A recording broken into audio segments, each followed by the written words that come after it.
Then you get world setting. This is whenever a person describes a world through the way in which they communicate. They're positioning the world in a very certain way.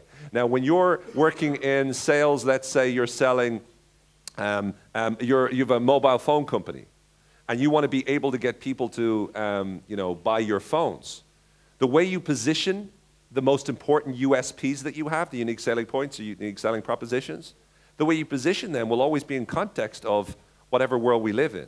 So if you, for example, have the fastest phone, then you need to position the world as being, it's all about speed, because that's where you're number one. Does that make sense? It's a really, really powerful way. If you can position the world in a certain way, then you can fit your product into that world in a way that makes sense. And it doesn't have to be the world at large. It could be, the banking world, the corporate world.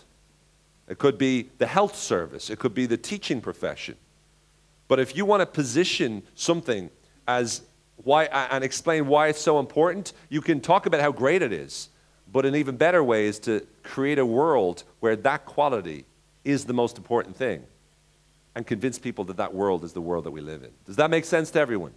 Because it's always about what you focus people's attention on. So if you cultivate a world where there's a certain priority and you happen to provide that priority as your USP, then you're much more likely to get the message across. Make sense?